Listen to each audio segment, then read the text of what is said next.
So welcome to our Summer Solstice prep. And it's something that our ancestors were very connected to the equinox and the solstice. And this is the longest day of the year, called Litha in Celts. And the summer solstice is where the axis of the earth is the nearest to the sun in the northern hemisphere. 60% of the land mass is north of the equator. So just as we are entering summer, they're entering the winter equinox in the southern hemisphere.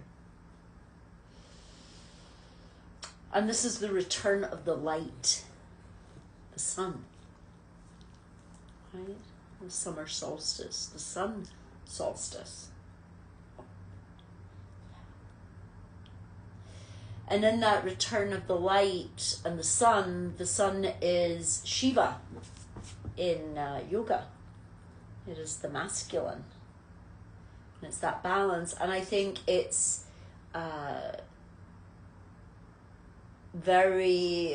it's not a coincidence, and it's very important to recognize that it is a Sunday at 1:45 a.m. in the morning. So Sunday is Father's Day. The sun, the father, the spark, the masculine.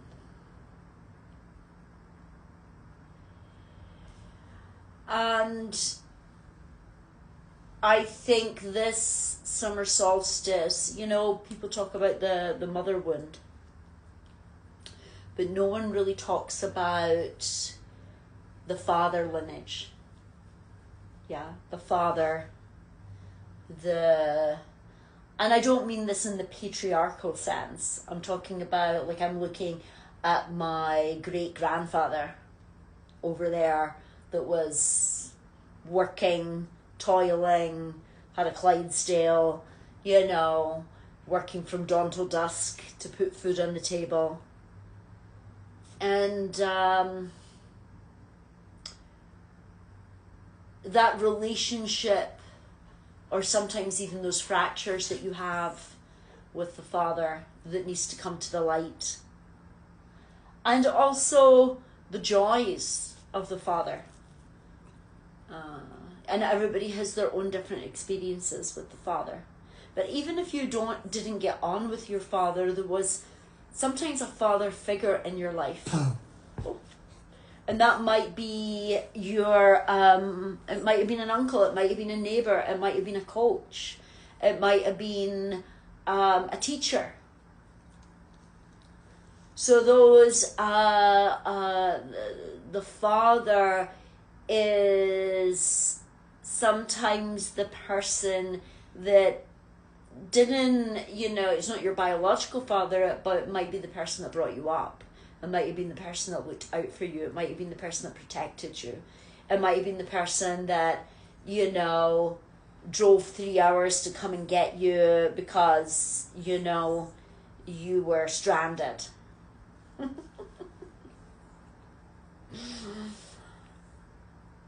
So the summer solstice is in Gemini. And, there seems to be a fight within people, whether it's with their subconscious or their higher self, or their inner representation of themselves to how they move in the world. So, for instance, when people say, oh God, why did I say that? Why did I say that in that interview? Or why did I say that to that person that I like? I mean, that was so weird. Where did that come from? And this constant inner and outer not matching, right? The inner not being able to find the articulation, the words, the scripts, just some kind of normality that is able for you to express yourself.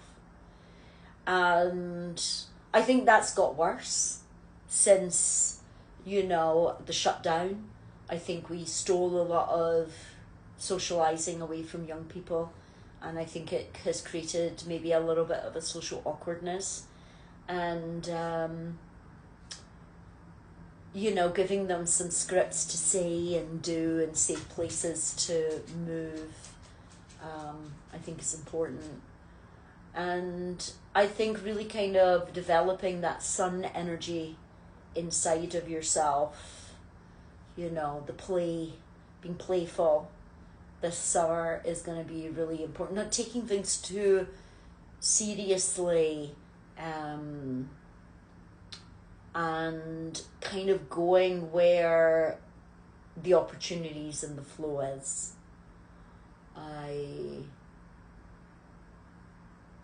It's like your left and your right hemisphere working together in your brain, rather than you being so rational all the time and missing the opportunities and possibilities. And being creative in your imagination of what that looks like. So tomorrow at 4, I will see you there. I've already sent the email out for you to ponder some questions, because we are going to be looking at this inner friction that is coming up for many people. So good to see you, and happy summer solstice. And as I said, we're doing it tomorrow because Sunday is Father's Day, and it is the summer solstice at 1:45 a.m. in the morning. But I feel tomorrow there's going to be a lot of energy that is going to need you to prep, of feeling that space, throwing things away, putting some light into where you're unaware, the things that you want to square with yourself that maybe kind of goes against what your father wanted for you, right? Or didn't even think that you had in you. And that's kind of surprising them, but it's also proving them wrong. So it's just all these conflicts that come up with the father.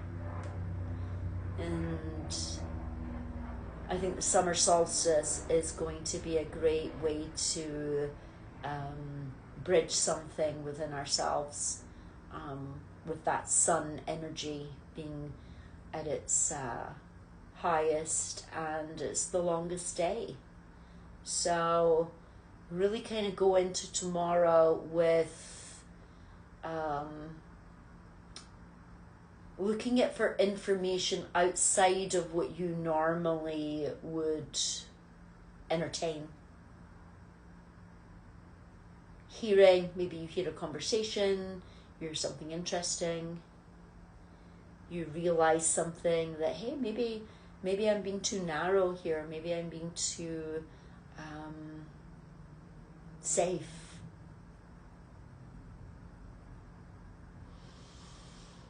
So summer solstice. It's always a great time to lighten up. Right? We need to lighten up. It's summertime, guys. And when we let that lightening up, and sometimes it's just, a spirit of lightening up. And people are so serious and so down. And we're not long here on this planet. And people are in their heads too much. And we need to change the wattage of the bulb in our heads to kind of lighten up. Go meet with some friends. Go to yoga. Go meet friends for coffee. Go to the movies. go see a comedy store, go to the farmer's market, and just take the foot off the accelerator, right? Just be a little dash of sunlight in someone's day. Maybe even just smiling at people when you're in the gym, or you're at Pilates, or you go to your favorite coffee store. Just smile at people. Maybe you're just going to be that only person that smiles at someone today. And it's good for you, because you're practicing neural pathways. You're practicing muscles that, don't often get used, and it creates a chemical reaction in your brain. So bring a little bit of that sunshine with you, and I'll see you tomorrow at 4. Good to see you. Bye.